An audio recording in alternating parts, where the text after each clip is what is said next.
Hi ladies and gents, Pond here with another video for Rise of Empires, Ice and Fire, and today we're on to the S4 heroes. So I'm going to be ranking them for you and kind of highlighting who I think is the best from this season, who you might want to focus on for your recruiting. We'll also have a quick look at potential hero formations with heroes up to S4 that you could be using in this season as well. So let's get started. I hope this won't be a surprise to anyone. The hero that I rank lowest out of the S4 group is Divine Arrow. Now, Divine Arrow, it's a strange one. I don't even know what the devs were thinking when they put this hero together. He's a support archer hero. You would put him on the middle row, but he is probably comparable to a normal orange hero at best. And I think actually some orange heroes are probably better than him. So he is literally worse than any of the other S heroes that you've looked at. And it's crazy that he actually ended up in this S4 group. So quickly, let's have a look. His second skill, it's a combat skill. It's only got 25% chance, the equal lowest percentage chance in the game. 218% damage to 2 random enemy squads. You know, it's not a lot of damage, and it can disarm them for 1 turn. Pretty poor. His fifth skill, again, only a 30% chance. Now, you might have seen in a notification from the devs recently that they've actually amended the range on this skill, so it's only effective range of 3. The idea behind that is because this skill has a 30% chance to link 2 random enemy squads within range. So basically all that means is that if one of them takes damage, the other one will then receive a proportion of that damage as well. So when one squad takes damage, the other will also take 25% damage as well, lasting 2 turns. So by reducing the effective range to 3, it means that it will definitely focus, if you've got Divine Arrow on the middle row, then you'll definitely be focusing the link on the front row and the middle row, which is what you want, because you want to be reducing that middle row as quickly as possible. But 25% damage, it is absolutely, that's if they're talking about the percentage figure as in how they do with everything else, then 25% is nothing. If they're talking about it as a quarter of the damage that you're doing, again, unless it's highly unlikely that's going to be a significant amount of damage, unless you've got like a Jade Eagle getting off his Jade Eagle skill, then yeah, okay, that would be a good amount of damage, maybe 5,000 troops. But otherwise, it's pretty terrible, to be honest. His sixth skill, it's okay. He gives 40 combat speed, so I guess he could go first. He has resistance on a middle row hero. Again, like, you know, that's kind of giving him like almost a tanky element, but he's definitely not front row. And then his 8th skill, at least it is a prep skill. In battle, all friendly archers have splash status. Basic attack can also deal 40% damage to 2 back row enemy squads. Again, absolutely minimal, tiny damage that he's doing. So he's just, forget about it. Like, if you get Divine Arrow in recruitment in S4, just bin him. You're not going to use him. Like, none. You'd be better off using Volunteer or Pacer on the middle row, or obviously you've got Skybreaker from S3, you've got Inquisitor. So and trust me, that's before you even get to the SX archers, right? That you're going to be getting in the next season. So there's just absolutely no point in keeping Divine Arrow. He only appears in one combination on the best hero combination sheet, and I'm amazed that he even appears in that, to be honest, and it's mainly because of his splash status. So Divine Arrow, bin him. Okay, next up is Soaring Hawk. Soaring Hawk is a front row footman hero. We know that because on his 6th skill he's got extra HP, he's got extra resistance, and then on his 7th skill he's giving extra resistance as well. Soaring Hawk, again, I think most people's opinion is that he's actually weaker than Peacebringer. I mean, he's not bringing a lot to the table. Similarly, you know, to Divine Arrow, he's just not got any X factor about him. And once you're getting to S4, you know, you do have some options available to you, what you can use. You've got to be kind of mindful that you're going to be in the next couple of seasons, picking up a lot of options on SX heroes as well. Like Hunk's not great but he'd be front row, and Datch Tengri on SX2, he's front row. Datch would definitely be a big improvement on Soaring Hawk. So you would immediately replace him, and like I say, most people actually would prefer to run with Peacebringer in S4 than Soaring Hawk, I think. His second skill, 40% chance to do 179% damage to 2 random enemy squads. It's not a lot of damage. Making their might minus 38%, lasting 2 turns. Yeah, that's okay. But that's probably less than 10, reducing their might by less than 10%. His fifth skill, status skill. Yeah, in theory, it sounds good. This is just hero squad has 100% chance to counter attack when basic attacked. So this is just a counter attack skill, as it says. The damage is okay, but probably not what you want like a front row hero doing. You want them to be more supporting you or just defending themselves.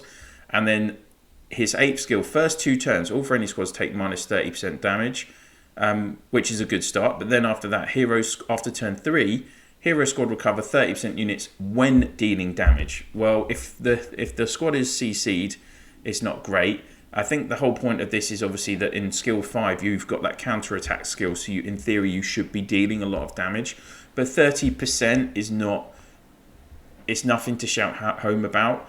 And yeah, it's one of the weaker recovery skills in the game, and he's just not, he can't dodge or anything, so he's just not great. Yeah. Now, after that, I've clicked off the screen.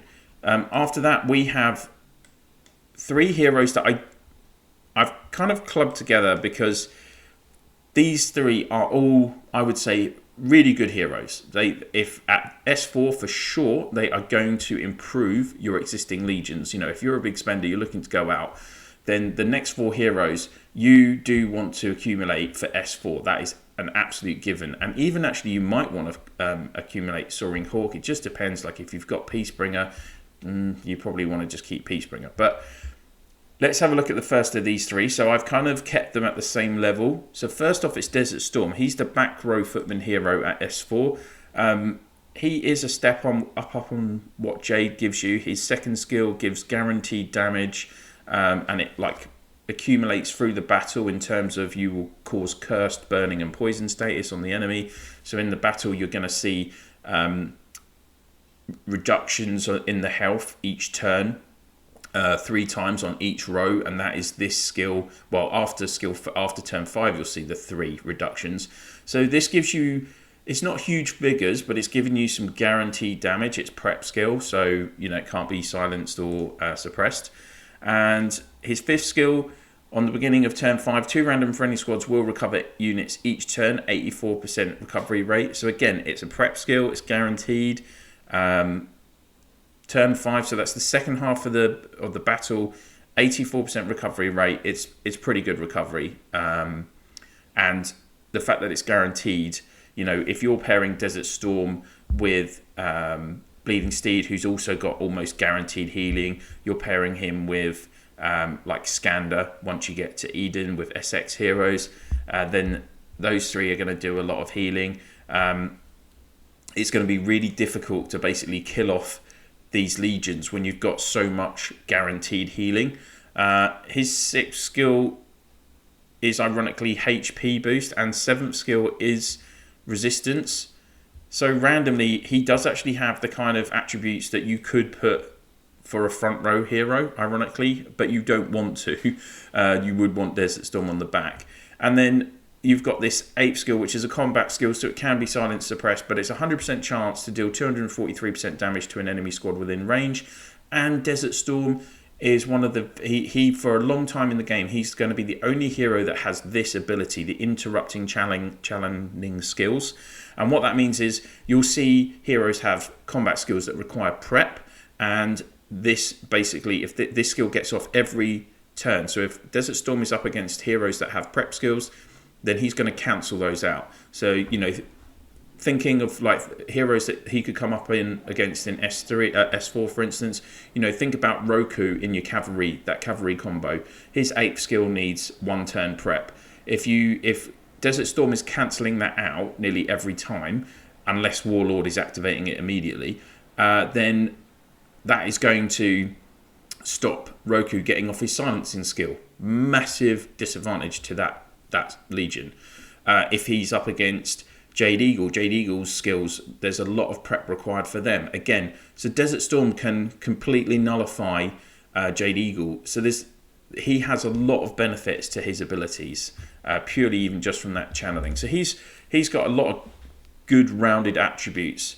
Next up, we have the Brave. So the Brave is the only cavalry hero at S4, and I do really like the Brave. I've got him in my main account maxed, and I use him on the front row of my 2nd Cav Legion. At S4, again, he is a step up in terms of, if you look at his 2nd skill, first returns to battle, 80% chance to turn to disarm 2 enemy squads within range.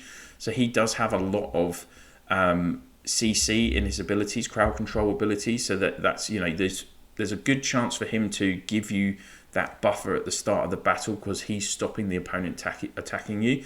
So he's got disarm on his 2nd skill, 5th skill, 1 turn prep, 30% chance to silence 2 random enemy squads within range lasting 2 turns. Again, remember, if the Brave is up against Desert Storm is going to stop this prep on this skill. So the Brave against Desert Storm's going to stop the Brave from silencing you. 6th skill, he has extra resistance and cavalry speed, so he's not.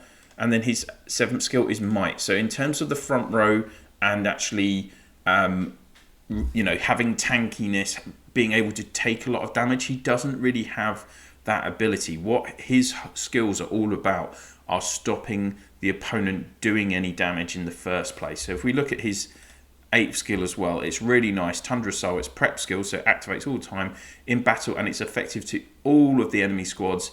In battle, enemy squad might minus 60%, resistance minus 60%, combat speed minus 100%, damage taken 5%, and damage dealing minus 5%. So it's got some debuffs there, and a lot of debuffs there basically. Might and resistance minus 60%. That's,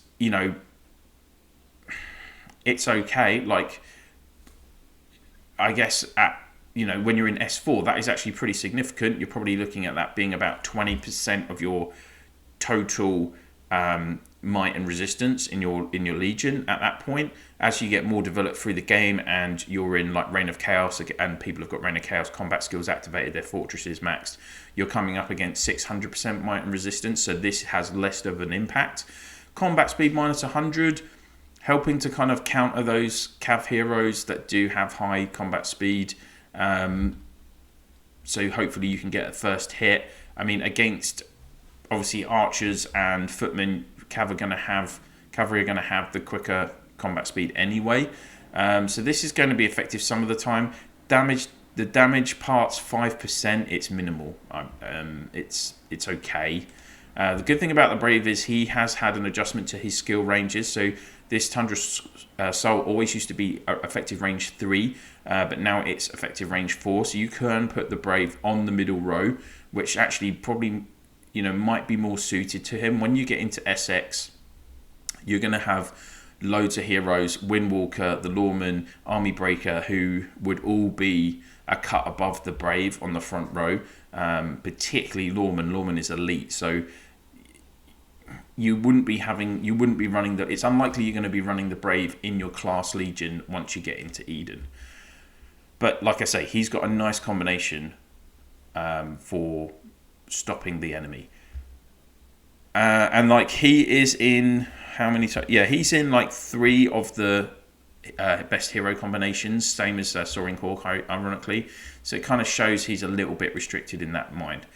Okay, we're on to the 5th hero now, and it is Immortal Guardian. Immortal Guardian is a front row archer hero. At this point in the game, he is a really solid front row hero.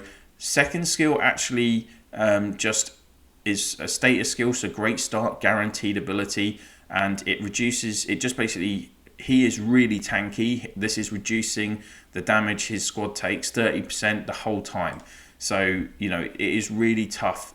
That's what you want with archers. They are weak. So Immortal Guardian is really good at kind of having the right attributes to protect the heroes at the front. His first, third and fourth skills are nothing different than usual. Fifth skill, it's a prep skill. In battle, when 2 random enemy squads within range cast combat skills or basic attack, deal minus 5% damage to them. This effect stacks a maximum of 8 times. So he's reducing he's reducing the damage that they're doing to you basically by up to 40% because it stacks 8 times. He's got extra might and resistance and the key extra 15% HP on his 6th skill, so that's why he is really good on the front row. 7th skill is extra might, which for archers is okay. Like, you want them to, at the end of the day, archers are all about dealing as much damage as they can as quickly as they can, so having that extra might is absolutely fine. And then his 8th skill is a prep skill again, so, you know, if you look at this guy compared to earlier seasons, all of his skills are working nearly all of the time, basically. Compare that to heroes that have like 2 combat skills that can be silenced and suppressed. You know, Immortal Guardian is very consistent, and so what he's doing here for the first 3 turns, all for any units damage taken is minus 20%. So again, he's reducing damage further, and 50% chance to recover units when taking damage, 45% recovery rate. So he's got a healing skill as well, just helps him be more tanky, extra HP plus healing, reducing the damage to him. He's really good on that front row. And you'll see him in an awful lot of combinations in the Archer's best combo sheet. He's actually on that. He's on the best combo sheet 14 times. So that's, you know, just shows he is very flexible. He can be, you know, a hero of choice for that front row with archers in particular. Which brings us to the last hero. I hope it's not a surprise. It is Jade Eagle. Jade Eagle is the back row archer's hero. He is just an absolute pure killing machine. He really ramps up the kind of kills to a new level. Skill 2, range 5. It's 40% chance to attack twice. Each attack randomly selects 2 enemy squads and deals 142% damage. His 4th skill, he's the only hero in the game that has 60% increased might on his 4th skill, and then also 20% increased damage dealt. But interestingly, he does actually take 20% increased damage as well. So Jade Eagle is very susceptible to damage, and I see a lot of people run Jade Eagle on middle rows, but with Spectral Reaper behind them, and I just don't think that's a good combination because Jade Eagle he just dies too quickly if he can't get his skills off. That combo is all about just absolutely blitzing the opponent first. So he is super strong and aimed at you know, attacking. His 5th skill, Heart-Seeking Strike, combat range 5 again, attacks all 3 enemy squads. It does require 1 turn of prep, and it's only 30% chance, but it will deal 310% damage to all enemy squads. So that's 930% damage. That is, you know, really significant. And it's got this really nice counter to it that against footmen, they can't recover units, which is key, you know, if you're up against a combo that's got like Bleeding Steed and Desert Storm in it and Soaring Hawk at S4. That would be the top, like, in theory, that's the top S4 combo. All of those heroes do recover units. This would stop that. Against cavalry, it's going to reduce their skill damage, making them weaker, which is key against people like Living Saint, who is doing that guaranteed skill damage every time at this point in the game. And enemy archers are disarmed. Again, key element. Archers do a lot of their killing through the basic attacks, so stopping them doing that is those are really good counters. He's going to give extra damage and might and resistance on his 6th skills you expect. Extra resistance on his 7th, probably to try and help him stop dying. And then his 8th skill, Jade Eagle, combat skill, targets 2 random enemy squads. The only downside to this is it requires 2 turn of prep, so it will activate. Say if it activates on turn 1, it's only going to actually work on turn 3. So if you are up against Desert Storm, it can be stopped, or if it if Jade Eagle is silenced or suppressed, he is really susceptible to CC. But 60% chance to deal 863% damage, over 1700% damage. It is absolutely nuts. He just takes damage to a new level in the game. And if this skill gets off twice in a battle, your opponent is in massive trouble. You're talking about 80,000 kills just from that activating twice. And you know, he is going to work with many different combos in the game. He's actually on the best combo sheet 16 times. He's in a top 3 combo for mixed legions. He is consistently in a top 3 combo for archers. He even will be in the future in the next 3 or 4 months. Just one of the top killers in the game, along with Spectral Reaper, along with the Avalanche, and the Immortal. So he just does so much damage, Jade Eagle. So those are the rankings. Of course, like, you know, you may disagree with me. If you do, then, you know, I'd be interested to hear your comments. Please do pop comments in the section below. Let's just have a quick look at some hero combos for S4. First off, we've got Footmen. So it is Soaring Hawk, Bleeding Steed, and Desert Storm. But as I've said, you might want to just work with Peacebringer. Then we've got the Archers. So it is Immortal Guardian. And then you want to put Skybreaker in that middle row. He's more complementary with these two than Inquisitor. And then, of course, Jade Eagle on the back doing all of that killing. You still want to run with your S3 Cav heroes, Warlord, Roku, Living Saint. And then potentially you can put Brave in front of Rosen and Immortal if you don't have Beast Queen. But so that is like a chance for you to kind of make those hit 2 heroes workable if you missed Beast Queen in S2 because you were focusing on Immortal, which is why for S2 I do say focus on, you know, if you've got limited tickets, just focus on Immortal.